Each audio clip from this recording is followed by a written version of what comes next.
नमस्कार दोस्तों, मेरा नाम है अंशुमन नायक और आप सभी का बहुत बहुत स्वागत है इंडियन डिफेंस न्यूज की डिफेंस टॉक सीरीज में, जहां पर हम रोज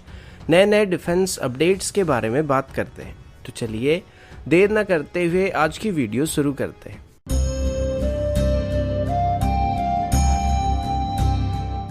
आज की पहली update Su-30 MKI fighter jet को लेके है, जिसे इंडियन एयरफोर्स का बैकबोन फाइटर जेट भी कहा जाता है। एक दो दिन पहले इसको लेकर एक रिपोर्ट सामने आया था, जिसमें बताया गया था कि Su-30 MKI फाइटर जेट के लिए हो सकता है आगे चल के हमको स्पेयर पार्ट की कमी दिखाई पड़ेगी, और इसका वजह रशिया और यूक्रेन के बीच चल रही लड़ाई को बताया गया था। लेकिन आज सुखोई से लेके एक और अजीबोगरीब रिपोर्ट सामने आया है। इस रिपोर्ट को अभी लाइव मिंट की तरफ से पेश किया गया था और इनका क्लेम है कि अभी भारत की तरफ से अपनी Su-30 MKI फाइटर जेट की फर्दर अपग्रेड को कैंसिल करने का फैसला किया गया है, क्योंकि अभी चल रही रशिया और यूक्रेन की लड़ाई की वजह से भारत को इनको अपग्रेड करने में प्रॉब्लम होने वाली है। और इसके लिए पहले से ही भारत और रशिया के बीच बातचीत किया गया था, जिसमें भारत अपनी 85 सुखोइज को सुपर सुखोई स्टैंडर्ड में अपग्रेड करने वाला था, जिसमें वर्तमान की सभी सुखोइज को लेटेस्ट स्टैंडर्ड में अपग्रेड किया जाता और इसमें नए पावरफुल AESA रडार और बेहतर इलेक्ट्रॉनिक वॉरफेयर सिस्टम को इंटीग्रेट करने का प्लान किया गया था, जिसके लिए भारत रशिया के साथ बातचीत कर रहा था। और अभी जंग की वजह से इस प्रोग्राम को कैंसिल करने की बात की जा रही है, जबकि सच्चाई तो ये है कि पिछले 2 सालों से भारत की तरफ से सुखोइज को अपग्रेड करने के लिए रशियन सिस्टम के बदले इंडियन सिस्टम का इस्तेमाल करने का फैसला किया गया था, और इसमें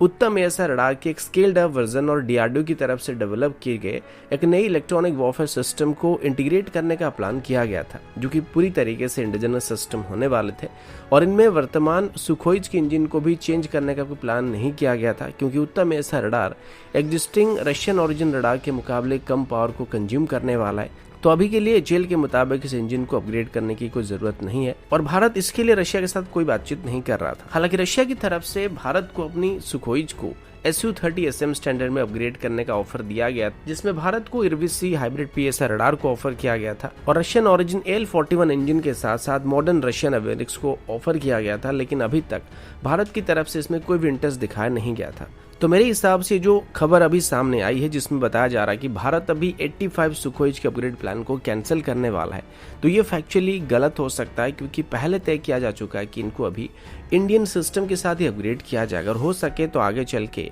इसमें AL-41 सीरीज के इंजन को इस्तेमाल करने के लिए रशिया के साथ बातचीत किया जाएगा, लेकिन उसके लिए टाइम बचा हुआ है।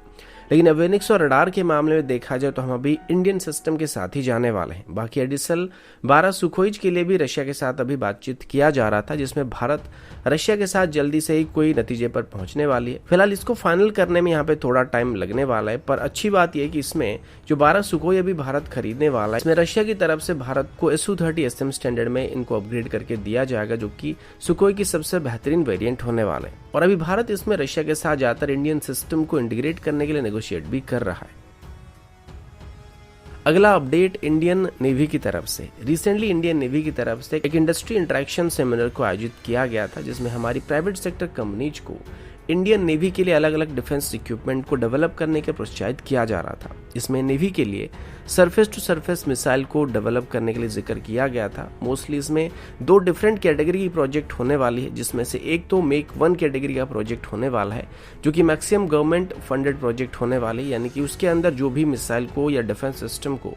डेवलप करने का फैसला किया जाएगा, उसके लिए सारा फंडिंग गवर्नमेंट की तरफ से की जाएगी। इसके बाद एक और प्रोजेक्ट को मेक 2 कैटेगरी के अंदर करने का फैसला किया गया था। लेकिन इसमें जो भी प्रोजेक्ट होगा या जिस भी सिस्टम को इसमें डेवलप किया जाएगा, उन सभी के लिए फंडिंग इंडस्ट्रीज को यहाँ पे करना पड़ेगा, यानी कि इनिशियल डेवलपमेंट से लेके प्रोटोटाइप को डेवलप करने तक जो भी इन्वेस्ट किया जाएगा, वो सभी के सभी प्राइवेट सेक्टर कंपनियों को वहाँ पे इन्वेस्ट करना पड़ेगा, और इसके लिए गवर्नमेंट की तरफ से वहाँ पे कोई भी फंडिंग नहीं की जाएगी। लेकिन अगर प्रोटोटाइप वहाँ पे डेवलप करने के बाद इनको नेवी की तरफ से सिलेक्ट किया जाता है, तो इनको मास प्रोड्यूस किया जा सकता है। इसमें मिसाइल के बारे में तो कोई खास अपडेट नहीं दिया गया था, लेकिन इनकी जनरल डायमेंशन हमारे एग्जिस्टिंग वॉरशिप्स के वर्टिकल लॉन्च सिस्टम के साथ मैच करने चाहिए। इसके अलावा नेवी की तरफ से एक medium speed marine diesel engine, एक light weight high speed engine जिसको मेनली छोटे छोटे बोट्स में इस्तेमाल किया जाएगा, oily water separator system, ship based satcom system और इलेक्ट्रो ऑप्टिकल सिस्टम को भी डेवलप करने का ऑफर दिया जा रहा है, जिसमें से जो medium speed marine diesel engine होने वाली, जिसको थोड़े बड़े साइज की वेसल में जैसे कि कॉर्वेट साइज की वेसल में इस्तेमाल किया जाएगा,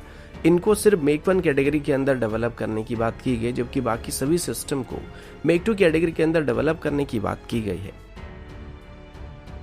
एक दो दिन पहले एचएएल की RUAV 200 को लेकर एक अपडेट सामने आया था, जिसके बाद मैंने एंड में आपको एक और हेलीकॉप्टर टाइप की ड्रोन की वीडियो को दिखाया था, जिसे तब नॉर्दर्न कमांड की तरफ से शेयर किया गया था। अब अभी हम उसी यूएवी के बारे में बात करने वाले हैं। दरअसल इस यूएवी का नाम विब्रम है और इसे हमारी एक प्राइवेट सेक्टर कंपनी एंड्यूर एयर की तरफ से डेवलप किया गया और इसे डेवलप करने के लिए IIT कानपुर की तरफ से वहां पे मदद किया गया था। दरअसल इसको 2017 में अमेरिकन हेलीकॉप्टर सोसाइटी में आयोजित किए गए कंपटीशन में 3rd प्राइज भी दिया गया था और इसे बाद में 2021 में हमारे चीफ ऑफ डिफेंस स्टाफ के सामने रखा गया था और आर्मी डे के अवसर पर भी इसको वहां पे डिस्प्ले किया गया था। विब्रम की बात करें तो एक high endurance helicopter based drone होने वाली है, जो कि लगातार 2 घंटे तक उड़ान भर सकता है। इसमें पेलोड के तौर पर हम लोग डे नाइट कैमरा को वहां पर इंस्टॉल कर सकते हैं, जो कि इसे सर्वेलेंस जैसे रोल के लिए इस्तेमाल करने के लिए सुइटेबल ऑप्शन बना सकता है और इसमें लगभग 4 kg तक की पेलोड को कैरी किया जा सकता है। इसकी एक और खास बात यह कि इसमें एक बहुत ही बेहतरीन ऑटो पायलट सिस्टम दिया गया, जिस वजह से अगर इसकी 2 वे पॉइंट को सेट किया जाता है तो ये अपने आप ही वहां पे जा सकता है। साथ ही इसमें अलग अलग फेल सेफ मेजर सिस्टम भी मौजूद है, जो कि इमरजेंसी कंडीशन में काम आ सकते हैं। अगर हेलीकॉप्टर बेस्ड यूएवी की बात करें तो ये वर्तमान की सभी एग्जिस्टिंग यूएवीज के मुकाबले लगभग 20% ज्यादा एफिशिएंट भी होने वाला और ये आगे चल के आर्मी और एयरफोर्स के द्वारा इस्तेमाल किया जाने वाला है। इसे मेनली सर्वेलेंस के लिए इस्तेमाल किया जाएगा और जरूरत पड़ने पर इसमें छोटे मोटे मेडिकल सप्लाई को भी सेंड किया जा सकता है। अगला अपडेट FUFA यानी कि फ्यूचरिस्टिक अनमैन्ड फाइटर एयरक्राफ्ट को लेके। अब रिसेंटली इसको लेके एक रिपोर्ट सामने आया था, जिसमें बताया गया था कि अभी DRDO की तरफ से इस पर डेवलपमेंट शुरू कर दिया गया, लेकिन फिलहाल के लिए DRDO की तरफ से इसके बारे में कोई ऑफिशियल नोटिस को इशू नहीं किया गया था, लेकिन इसके लिए एक टेंडर को जरूर फ्लोट किया गया था, जिसमें बताया गया था कि एक high subsonic stealth unmanned aircraft होने वाली है, जो कि ऑटोनोमसली ऑपरेट कर सकता है। अब इसको डेवलप करने का जो मेन कारण था वो ये है कि अभी जिस तरीके से रडार इवेडिंग टेक्नोलॉजी डेवलप किए जा रहे हैं या स्टेल्थ टेक्नोलॉजी को डेवलप किया जा रहा है, ठीक वैसे ही अभी उसकी काउंटर स्टेल्थ टेक्नोलॉजी को भी डेवलप किया जा रहा है और ऐसे में $100 मिलियन से ज्यादा कीमती एक जेट को जब हम दुश्मन की एयर स्पेस में भेजते हैं तो हम कभी भी इसको दुश्मन के हाथों मार गिराए जाने का खतरा उठा नहीं सकते और दुश्मन की एयर डिफेंस सिस्टम या किसी भी काउंटर अटैक से इनको बचाने के लिए हम एक स्ट्रेटेजिक अप्रोच को वहाँ पे अपनाने वाले हैं और इसीलिए जेल और AD की तरफ से अभी एमका के साथ कॉम्पैक्टेबल होने वाले अनार्म्ड यूएवी को डेवलप करने की कोशिश किया जा रहा है, जिसमें कैट्स वॉरियर सिस्टम भी और आगे चल के FUFA उसी का एडवांस वर्जन की तरह होने वाला है। अब साइज और पेलोड के मामले में FUFA कैट्स वॉरियर सिस्टम के मुकाबले काफी ज्यादा अलग होने वाला है। ये अपने आप ही ऑपरेट कर सकता है, जिसमें हाई एंड की आर्टिफिशियल इंटेलिजेंस सिस्टम को इस्तेमाल किया जाएगा, जबकि कैट्स वॉरियर सिस्टम की बात करें तो इसको एक मदरसिब से ऑपरेट किया जाएगा, जिसको ह्यूमन ऑपरेटर ऑपरेट करेगा। वैसे अगर डिप्लॉयमेंट स्ट्रेटेजी की बात करें, इन दोनों को लगभग एक टाइप के मिशन में सबसे ज्यादा इस्तेमाल किया जाएगा, जिसमें एक्चुअल एयरक्राफ्ट के आगे इनको लॉन्च किया जाएगा, जो कि एक स्पेसिफिक डिस्टेंस को मेंटेन करके आगे बढ़ते रहेंगे और पहले दुश्मन का साथ इनका एनकाउंटर होने वाला है और ये हमको बेहतर सिचुएशन अवेयरनेस प्रोवाइड करने में मदद करेंगे, जिस वजह से हमारे स्टेल्थ एयरक्राफ्ट दुश्मन से लंबी दूरी से रहकर ही उनके ऊपर निशाना बना पाएंगे और हमारे लॉन्ग रेंज BVR मिसाइल का इस्तेमाल करके दुश्मन को मार के गिरा पाएंगे। लेकिन फर्क इतना है कि कैट्स वॉरियर सिस्टम के पास बस 2 से 4 ही क्लोज रेंज के मिसाइल हो सकते हैं, जिसको बस सिर्फ सेल्फ डिफेंस रोल के लिए इस्तेमाल कर सकता है, लेकिन FUFA को actually air to air attack करने के लिए इस्तेमाल किया जाएगा या फिर इसको एयर टू ग्राउंड अटैक और mainly suppression of enemy air defence attack करने के लिए इस्तेमाल किया जा सकता है। जैसे कि अगर हमको दुश्मन के एरिया में घुस के किसी स्ट्रेटेजिक लोकेशन पर अटैक करना होगा तो हमारी स्ट्राइक पैकेज को FUFA एस्कॉर्ट कर सकते हैं और ये दुश्मन की एयर डिफेंस सिस्टम को या नेटवर्क को पहले ही मार के नष्ट कर सकते हैं, जिसके बाद हमारे फाइटर जेट आसानी से दुश्मन की एयर स्पेस में जाके अपने मिशन को पूरा कर पाएंगे और किसी भी मिशन में इनको एक्चुअल फाइटर एयरक्राफ्ट के साथ एक विंगमैन के तरह इस्तेमाल किया जा सकेगा, जो कि लॉन्ग डिस्टेंस ऑटी भी कर पाएंगे। तो दोस्तों अभी के लिए इतना ही, मिलता हूँ आपसे अगले वीडियो में, तब तक के लिए जय हिंद, वंदे मातरम।